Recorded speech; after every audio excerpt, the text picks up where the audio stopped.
Bonjour à toutes et à tous, bienvenue sur Misscom. Cette semaine sur Misscom, on aborde un terme de comment communiquer de façon simple, de façon la plus efficace possible et par où commencer.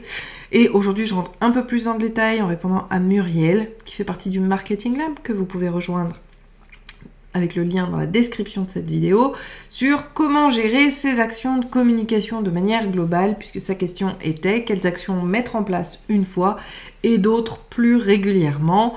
On revient donc sur tout ça, mais si vous me découvrez, salut à tous, pour vous qui arrivez ici, je vous invite à vous abonner si le sujet vous plaît.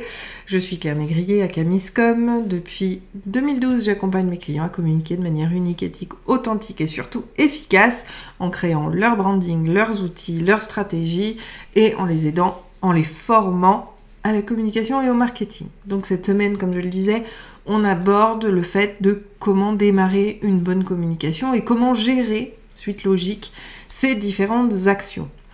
Il faut quand même le rappeler, la communication, même si ça paraît fun sur les réseaux, parce qu'aujourd'hui c'est vraiment la vitrine, il n'en reste pas moins que c'est très sérieux. Et dans ce côté sérieux, je veux bien évidemment introduire la notion de planning. Le plan de communication, planning de communication, est un élément qui va vous permettre justement de développer cette crédibilité, de développer le lien, parce qu'on sait exactement qu'est-ce qu'on a à faire et quand. Et par conséquent, ça répond un petit peu à la question, qu'est-ce qu'on va mettre en place une fois par an? C'est effectivement ce planning-là qui va décider qu'est-ce que l'on met en œuvre, d'accord? Dans cette mise en œuvre, on peut intégrer les différentes parties de communication. Communication institutionnelle, communication régulière, communication commerciale. Alors celle-là, je l'applique sur le planning par rapport à un lancement de produit ou de service. Lancement ne veut pas dire nouveau, d'accord? On peut très bien faire un lancement. Moi, par exemple, Synergise, j'ai décidé d'en faire 2 lancements par an, une en février, une en septembre, pour pouvoir redémarrer et dynamiser à la fois mes clients par rapport à leurs problématiques et mes apprenants pour pouvoir leur proposer 2 cohortes dans l'année parce que le reste du temps, ce sera fermé. Probablement. Je ne sais pas encore comment ça va se passer pour ça. Il n'empêche que, vous devriez avoir des lancements, qu'ils soient gratuits, qu'ils soient payants, que ce soit des produits, que ce soit des services, que ce soit des événements, que ce soit des actions de communication, tout est événement. Et en fait, c'est à partir de cela qu'on va me poser sur le calendrier, qui vont aider déjà la détermination des autres actions, qui viennent les compléter et qui sont effectivement posées au planning. Il y a effectivement aussi, donc au-delà de ce planning, des actions qu'on va mettre en place qu'une fois. Son identité, on va la mettre en place qu'une fois. Son site web, même si on va le modifier, même si on va le nourrir, même si on doit l'alimenter quotidiennement, l'action même de créer son site web est effectivement uniquement à faire une fois. On ne va pas refondre, sauf cas bien particulier, sur changement d'identité, sur rebranding, sur changement de nom, où là il fait oui, on va changer le site web. Il n'empêche qu'en général, ce sera quelque chose qui bougera plus. Donc tout ce qui va être identité, site web, maquette de plaquettes. Je ne parle pas du contenu, ça c'est très important. Maquette de plaquettes, c'est le point de vue graphisme. Là aussi, on va avoir tendance à avoir quelque chose qui doit être pérenne dès le départ, donc qui ne sera peu changé. Mais apparaît ça, le reste va changer, toujours. Ah oui. Autre chose qui ne changera pas, c'est vos profils sur les réseaux sociaux. Je vous le rappelle, il y a une différence entre être présent et animé. Vous devez être présent partout et n'animer que ceux qui sont stratégiquement intéressants. Donc, bien évidemment, ce que vous aurez fait une bonne fois pour toutes aussi, ce sera de créer tous les profils sur vos réseaux sociaux. Tout le reste va être de l'animation. Alors oui, on va pouvoir concevoir que c'est du one-shot, par exemple sur un lancement de nouveaux produits ou services, je ne vais faire que 3 articles sur le sujet. Je ne vais faire que 3 annonces ou qu'une seule annonce sur le sujet. Mais en fait, ce phénomène d'annonce, il va revenir régulièrement sous le même format, puisqu'il doit vous ressembler et on doit garder cette cohérence.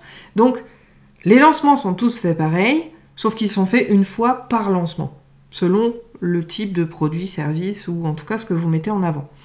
Mais tout le reste va toujours perdurer.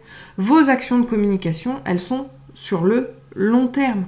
Il n'y a jamais de one-shot en communication. Ça, faut le savoir.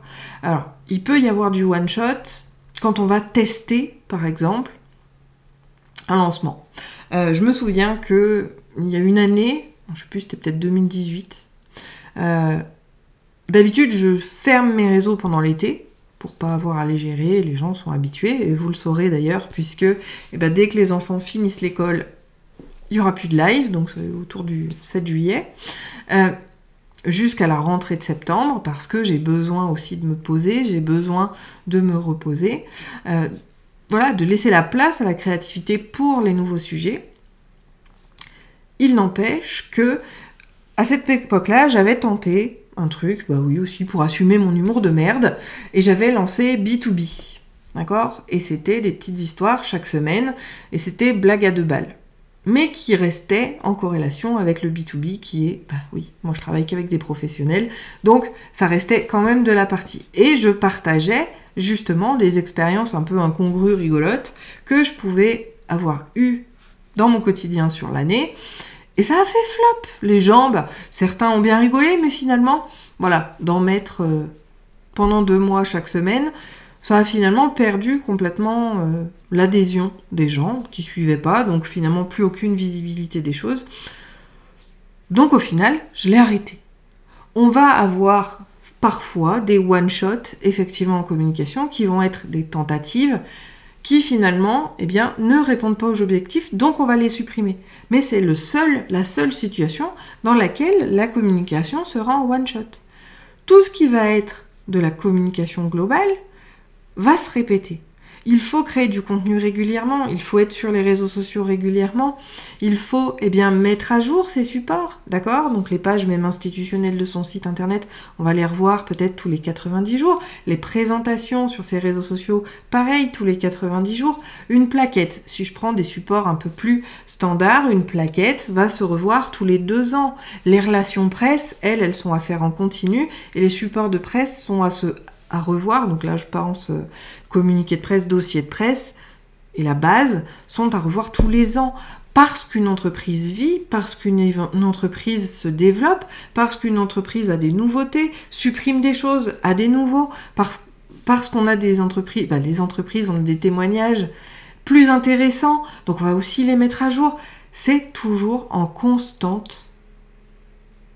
mouvement, en constante réflexion, en constante évolution. Donc, on ne peut pas avoir effectivement de choses qui se mettent en place qu'une seule fois, si ce n'est, encore une fois, la base. L'identité, le site web et également les supports. Mais les supports, on va les revoir régulièrement en fonction de leur régularité de vie de produit. Mais la base, notamment donc le graphisme ou le format, lui sera choisi effectivement une fois pour toutes. Il n'empêche que dans sa communication, on va suivre le plan. C'est très scolaire, mais en même temps, encore une fois, l'idée c'est d'avoir le plus d'impact possible pour pouvoir pérenniser son entreprise et effectivement répondre aux besoins de ses clients et développer sa clientèle, donc vendre. Pour cela, la communication, c'est régulier. Alors, j'avais fait un défi, si ça vous intéresse que je le remette, n'hésitez pas à me le dire en commentaire. J'avais proposé un défi qui s'appelait 5MJ, 5 minutes par jour. C'est parfois ce qu'il suffit de faire pour gérer sa communication, en tout cas la plus quotidienne et la plus rapide. Il y a des choses qui demandent plus de temps, bien évidemment, mais rien qu'en se posant 5 minutes par jour sur la réflexion et sur la récupération d'informations et la diffusion, ça peut déjà faire largement la différence. Si ça vous inspire, je vous dis, mettez-le moi en commentaire, je serai ravie de pouvoir vous reproposer ce défi, bien évidemment gratuit, pour vous aider à cela et pour comprendre que c'est comme les rituels, c'est comme de se créer des habitudes. Travailler sur sa com devient une habitude, devient les moments. Il faut concevoir quand est-ce que c'est le plus fluide, quand est-ce que c'est le plus facile à mettre en œuvre. Et puis, effectivement, l'intégrer à son quotidien pour pouvoir le travailler régulièrement. Mais oui, malheureusement, la communication, une fois que ces bases sont effectivement établies, il va falloir travailler cette communication alors, au quotidien, même si des fois le quotidien prend plus que d'autres. Il n'empêche que vous devez vous créer au même titre, et ça, en développement personnel, ça se trouve beaucoup plus facilement. Aujourd'hui, on parle de gratitude, on parle de journaling, de bullet journal, où on vous fait écrire. Les gens prennent de plus en plus personnellement ce temps-là pour eux. Il faut aussi que vous l'attribuiez à votre communication et à votre entreprise pour pouvoir rayonner davantage et la développer. Si vous avez des questions sur le sujet des parcours, des idées, des témoignages, partagez en commentaire. Dites-moi comment vous gérez, comment vous faites. Est-ce que vous avez vu une différence entre quand vous ne le faisiez pas, quand vous le faites et quand vous l'avez fait et mis en place?